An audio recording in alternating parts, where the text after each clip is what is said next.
Assalamualaikum warahmatullahi wabarakatuh. Ketemu lagi dengan saya Pablo Benua, tentunya di The Lawyer, channel YouTube Ray Utami dan Benua. Oke guys, jadi hari ini di video ini khususnya gua ingin sedikit mengulas kembali tentang kasusnya Ferdy Sambo yang sempat ramai.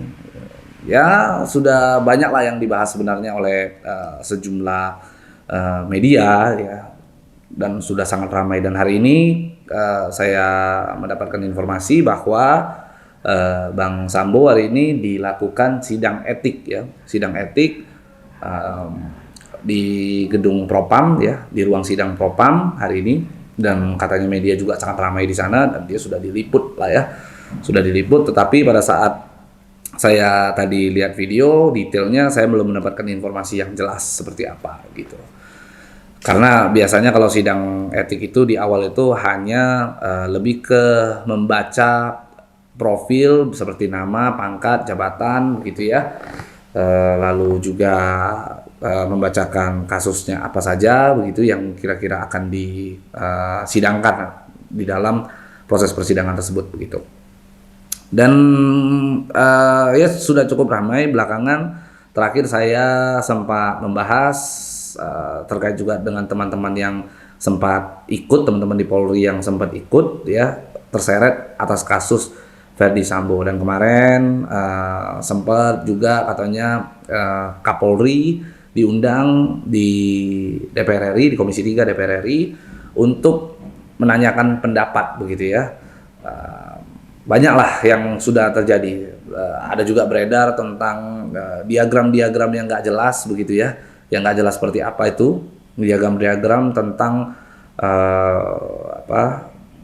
kejahatan lah ya, katanya diagram kejahatan konsorsium 303 yang katanya ada Kaisar Sambo dan lain-lain lah begitu.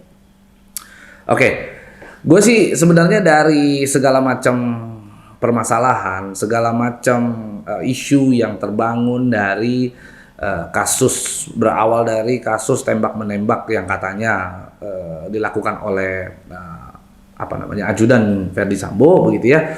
Dari awal sekali itu lalu akhirnya berubah berubah skenarionya, lalu katanya juga akhirnya terungkap fakta yang sebenarnya seperti apa, motifnya, lalu muncul juga hal-hal yang lain ya. Dari sini sebenarnya yang paling saya apresiasi adalah sebenarnya netizen gitu. Yang paling saya apresiasi adalah netizen, karena suara netizen adalah menurut saya saat ini bagaikan suara Tuhan begitu ya. Ketika netizen bersuara, maka semua fakta itu terungkap dengan cepat, secepat-cepatnya begitu. Dan pada akhirnya memaksa atau membuat keadaan para pejabat tinggi Polri, para perwira tinggi Polri yang saat ini ada, yang teman-teman lihat ya, seperti Kabar Eskrim, Kabintelkam, dan lain-lain lah ya, dan hingga Kapolri ya, mengambil sikap yang sangat tegas sekali dan luar biasa sekali gitu. Nah, sebenarnya pertanyaannya simpel, saya akan urut ke belakang begitu ya. Pertanyaannya sesimpel ini. Sebenarnya yang dilakukan oleh Bang Sambo ini ya, saya kenal sama beliau gitu. Saya kenal juga dengan teman-teman yang pada saat ini diproses ya, para rekan Polri begitu ya. Kembali lagi tidak ada maksud yang gimana-gimana atas video tersebut. Gua hanya ingin sedikit mengulas agar teman-teman itu mengerti begitu ya. Nah, kalau kita urut-urut dari awal, sejak awal sekali ya, sebenarnya yang dilakukan oleh Bang Sambo ini bukanlah hal yang dapat kita katakan pertama kali terjadi gitu, di tubuh Polri. Karena isunya sebenarnya banyak, sering terjadi ya, bahkan di TNI juga begitu ya. Ya istilahnya sampai kalau kita bicara ya, kalau kita berbicara, kalau kita diskusi, ini boleh jadi bahan diskusi juga ya. Hal seperti ini, menghilangkan nyawa seseorang itu adalah hal yang tidak sulit bagi seseorang jenderal, seorang pejabat tinggi di tubuh Polri, seorang perwira tinggi di tubuh Polri ya. Ini bukanlah hal yang sulit untuk melakukan itu gitu. Lalu kenapa bisa ada kalimat bukan hal yang sulit? Ya karena hal tersebut bisa kita simpulkan dan kita maknai dan patut kita curigai, hal tersebut kerap dilakukan sebelum kejadian Ferdy Sambo tersebut. Ini kita ngomong referan saja. Cuman yang membedakan adalah kalau zaman dulu dilakukan, ya, tidak sampai mencuat sedemikian rupa. Nanti saya akan bahas kenapa tidak mencuat, ya, tidak mencuat, begitu ya. Sementara saat ini begitu Bang Sambo ini melakukan hal yang serupa, akhirnya rame, dibicarakan, dibincangkan sama orang, dibahas, digoreng sedemikian rupa di media hingga semua masyarakat mengetahui kejadian tersebut. Nah, lalu pertanyaan saya adalah, kita kembali. Kenapa? Apa yang membedakan kejadian yang dulu-dulu, yang lalu-lalu mungkin terjadi gitu ya, dengan kejadian yang sekarang, dengan kasus ini gitu. Dengan kasus Sambo. Apa yang membedakan? Kenapa di kasusnya Bang Sambo tersebut bisa mencuat sampai sedemikian rupa, sampai ditindak, sampai viral, berminggu-minggu tidak habis-habisnya begitu ya. Lalu kenapa yang dulu-dulu anyem-anyem aja gitu? Yang dulu-dulu tuh slow aja gitu, landai, tidak ada mencuat ke permukaan begitu. Jawabannya sebenarnya cuma satu. Jawabannya adalah minimnya kepercayaan masyarakat saat ini terhadap institusi Polri. Itu. Minimnya kepercayaan masyarakat terhadap institusi Polri. Kenapa saya katakan demikian? Mari kita coba ingat-ingat lah. Mari kita ingat-ingat pada saat pertama kali Bang Budi Herdi, Kapolres Jakarta Selatan, melakukan konferensi pers, mengumumkan kejadian tersebut. Coba. Seketika masyarakat berbondong-bondong mendorong, meminta agar Sambo diperiksa, gitu. Ya, berbondong-bondong masyarakat. Padahal pada saat itu belum ada fakta apapun yang terbuka. Tetapi masyarakat saat itu sudah timbul rasa curiga yang sangat besar sekali bahwa ini ada keterlibatan daripada Sambo, gitu. Atas besarnya kecurigaan tersebut akhirnya menjadi viral, rame, timbul di permukaan, dan akhirnya Polri, khususnya Pak Kapolri, mengambil sikap, membentuk tim sus dan sebagainya, dan akhirnya hari ini fakta terbuka semua gitu. Nah, kenapa bisa sampai orang-orang pada curiga Bang Sambo istilahnya terlibat dalam kasus tersebut sejak awal? Ya karena apa? Ya karena atas ketidakpercayaannya terhadap institusi Polri. Masyarakat saat ini sudah menjadi mungkin ya ini saya kira masyarakat itu sudah merasa bahwa hal tersebut sudah lumrah dilakukan oleh seorang petinggi Polri gitu. Sehingga mereka menganggap bahwa Polri bisa melakukan apa saja. Ketika seseorang jenderal ya, apalagi irjen bintang 2 gitu ya, dia sudah bisa melakukan apa saja gitu. Itu masyarakat beranggapan seperti itu. Sehingga pada saat ada seorang ajudan meninggal gitu, lalu diisukan terjadi tembak-menembak dengan rekayasa bahwa istrinya dilecehkan dan sebagainya, yaitu membuat masyarakat itu semakin dikarang cerita itu semakin tidak percaya dia, karena mereka menganggap bahwa itu sudah lumrah dilakukan oleh seorang jenderal. Pasti langsung di kepala mereka, alah ini juga pasti kerjaannya istilahnya ya pimpinannya begitu. Alah ini sudah skenario, alah ini sudah drama, alah ini adalah kasus yang dibuat-buat. Seperti itu. Itulah yang membuat akhirnya masyarakat lebih, saya katakan bahwa masyarakat menaruh curiga yang sangat besar sekali terhadap institusi Polri. Gitu. Nah, atas itu pula maka saya bisa katakan bahwa ini adalah momen. Ya. Ini adalah momen, adalah sebuah transisi yang sangat besar sekali. Polri bisa berbenah, begitu. Polri bisa berbenah, membangkitkan kembali kepercayaan masyarakat.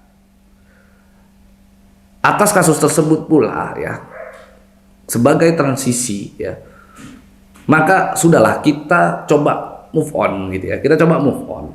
Kasus Sambo tersebut toh juga sudah masuk di dalam ranah hukum, sudah dimasukkan ke dalam istilahnya proses hukum dengan jalur yang benar karena fakta sudah terbuka, motif juga para penyidik juga sudah tahu lah ya, dan sebagian orang saya yakin juga sudah tahu gitu. Nah, biarkan ini berjalan, Biarkan Polri melakukan tugasnya dengan baik, segera dilimpahkan ke kejaksaan, biar kejaksaan langsung memproses perkara tersebut dan bisa langsung disidangkan agar para pihak mendapatkan kepastian hukum begitu. Nah, sambil itu berjalan begitu ya. Saat ini Polri sudah lagi bukan membahas melakukan konferensi pers yang berulang-ulang yang membuat kasus tersebut tidak move on dari masyarakat begitu. Apa yang harus dilakukan Polri harusnya adalah saat ini adalah berbenah, bersih-bersih, cuci piring kotor kalau bahasa saya begitu ya. Cuci piring kotor, saatnya lah Polri ya melihat siapa-siapa saja pejabat-pejabat yang kira-kira masih solid ya terhadap tubuh Polri, masih ingat terhadap sumpahnya saat pertama kali mereka dilantik sebagai anggota kepolisian gitu. Harusnya itu yang dilakukan oleh Pak Kapolri saat ini. Berbenahlah ya. Saya tahu Pak Listio ini orang yang baik. Pak Listio ini orang baik, Pak Listio ini orang yang hebat begitu ya. Dia jangan kita lihat diam, tapi dia itu sangat visioner begitu sebenarnya. Tetapi ya kita nggak tahu ya apa yang terjadi, apa yang dipikirkan oleh Pak Kapolri, ya tetap kita tidak bisa tahu gitu. Tapi saya yakini bahwa Pak Kapolri Pak Listio adalah orang yang sangat baik sekali begitu ya. Dia mampu membenahi Polri gitu. Saat ini Polri sedang diuji, sedang diuji lah ya. Sedang diuji, dapat ujian besar begitu, dan ini ada di masa kepemimpinan daripada Pak Kapolri begitu. Jadi saya kira atas momen tersebut, kasus tersebut, ini kesempatan besar bagi Pak Kapolri untuk melakukan revolusi besar-besaran terhadap institusi Polri ya. Bagi pejabat-pejabat yang kira-kira tidak sejalan dengan Pak Kapolri, silakan benahi begitu. Pak Kapolri bisa melakukan pembenahan, bangkitkan kembali kepercayaan begitu, bangkitkan kembali kepercayaan masyarakat begitu, agar masyarakat itu tidak setiap ada berita viral, setiap ada sesuatu hal gitu, ujuk-ujuk tuh masyarakat udah langsung ujuk-ujuk, wah curiga aja, suujon aja gitu. Karena masyarakat memang faktanya seperti itu. Kejadian Sambo itu pertama kali, mungkin menurut saya ya, pertama kali berita tersebut muncul, ya masyarakat udah langsung suujon gitu, udah langsung berpikir, ini udah karangan, ini udah skenario. Padahal masyarakat belum tahu fakta yang sebenarnya. Tapi bayangkan, masyarakat ini sudah bisa suujon dan menaruh kecurigaan yang sangat besar sekali kepada seorang jenderal bintang 2 yaitu Sambo gitu ya. Ya, dari situ saja dapat kita rasakan seberapa besar sebenarnya ketidakpercayaan masyarakat terhadap Polri begitu. Dan dampaknya untuk di kemudian hari begitu ya. Jika ada kasus-kasus besar lainnya, Polri ketika melakukan press release, ya kalau ini tidak dibenahi, masyarakat tidak akan percaya lagi dengan press release-nya pihak kepolisian begitu. Apalagi kita bisa lihat saat ini ya sebelum-sebelumnya lah ya, setiap kasus itu pasti dirilis oleh oleh pihak kepolisian begitu. Paling sering itu di Polda Metro Jaya itu. Rilis, pakaikan baju orange selalu dirilis. Itu paling sering dilakukan oleh pihak kepolisian begitu. Bisa-bisa besok-besok ya, ketika rilis tuh, masyarakat udah langsung lihat, gue nggak percaya nih sama rilis, gue nggak percaya nih sama konferensi pers yang dilakukan oleh polisi, karena itu hak kepada masyarakat ya gitu. Maka ini adalah tugas Pak Kapolri untuk membenahi itu semua. Jangan sampailah masyarakat ya yang harusnya menaruh kepercayaan yang penuh terhadap institusi Polri, yang mana notabene institusi Polri adalah pelindung daripada masyarakat itu sendiri begitu ya. Akhirnya mereka sedikit-sedikit apapun yang dilakukan oleh pihak Polri itu sujon gitu. Saya tahu atas kasus tersebut Polri akan menerima sorotan yang sangat besar sekali begitu. Maka daripada itu ini adalah tugas besar dari Pak Listio. Semangat, karena ini akan menjadi sejarah baru bagi institusi Polri. Saya yakin Polri akan menjadi yang lebih baik. Polri akan menjadi besar, akan menjadi institusi yang hebat begitu ya. Kuncinya ada di momen ini begitu. Momen ini menjadi penentu untuk masa depan Polri di kemudian hari. maka harus adanya pembenahan besar-besaran, gitu ya. Saya kira itu sih yang memang perlu saat ini kita betul-betul soroti. Dan ini juga sebenarnya bisa menjadi cermin begitu ya. Ini bisa menjadi cermin bagi seluruh instrumen hukum yang ada di Indonesia begitu. Siapa saja instrumen hukum ya bisa kembali seperti saya, misalnya saya adalah lawyer, pengacara, saya juga adalah bagian daripada penegak hukum begitu. Polri sendiri, kejaksaan, pengadilan begitu ya. Ini bisa menjadi cermin bagi para instrumen hukum seperti pengacara, kejaksaan, dan pengadilan juga begitu, bahwa sudahlah saatnya atas kasus tersebut mari kita benahi seluruh institusi, seluruh instrumen hukum yang ada di Indonesia. Jadi tidak serta-merta kita harus bangkitkan kepercayaan orang gitu, bahwa hukum itu di Indonesia tidak bisa dibeli. Hukum di Indonesia itu tidak bisa diotak-atik, tidak bisa direkayasa. Hukum di Indonesia, kejahatan seperti apapun akan terungkap. Sepintar-pintarnya Anda merekayasa, maka Polri tetap akan tegak lurus, kejaksaan akan tetap tegak lurus, pengadilan tetap akan tegak lurus, secara adil memutuskan begitu. Mana yang benar, mana yang salah. Tanpa adanya rekayasa apapun. Kan begitu. Yang menurut saya yang justru bikin kisru dan lain-lain ya, mungkin teman-teman juga sudah tahulah seperti adanya Kompolnas ya, yang bolak-balik melakukan rilis yang nggak jelas gitu ya. Yang mana diwakili oleh Pak Benny Mamoto, yang mana akhirnya seperti sangat meyakinkan sekali memberikan keterangan-keterangan persnya kemarin begitu. Kompolnas juga saya kira perlu dibenahi ya. Kompolnas harus dibenahi dan harus benar-benar ditambahkan fungsinya gitu. Dan Kompolnas juga menurut saya harus betul-betul diawasi kerjanya begitu. Bukan hanya menjadi penyambung lidahnya press release daripada Polri begitu. Apa yang dikatakan Polri lalu plek-plekan lalu dia ungkapkan kepada publik begitu. Dan kata-katanya itu coba deh, mimik wajahnya Pak Benny Mamoto itu pada saat menjelaskan tuh seperti dia itu tahu betul, seperti dia itu ada di dalam penyidikan itu gitu. Tanpa ada kata-kata dugaan, tanpa ada kata-katanya kata-kata yang menyatakan bahwa saya mendapatkan informasi, enggak seperti itu. Seperti dia sudah jelas saja mengatakan bahwa wah ini Baradae ini adalah ahli tembak, ini adalah kayak udah seolah-olah Pak Benny Mamoto itu ada di kejadian itu. Ada di tempat kejadian tuh. Dia menjelaskan seolah-olah dia ada di situ tuh. Maka saya kira Kompolnas juga perlu dibenahi betul-betul lah begitu. Karena ya kalau Kompolnasnya juga begitu, kita mau mengawasi Polri itu dari mana gitu. Nah jadi sudah ini sebenarnya adalah momen yang paling tepat gitu ya. Ya mulailah kita untuk move on dari perkara tersebut, dari kasus tersebut ya. Fokus terhadap pembenahan. Ya tinggal kita kawal aja nanti di kejaksaan seperti apa perkaranya. Tapi sudah jangan lagi menggoreng-goreng isu ini isu itu di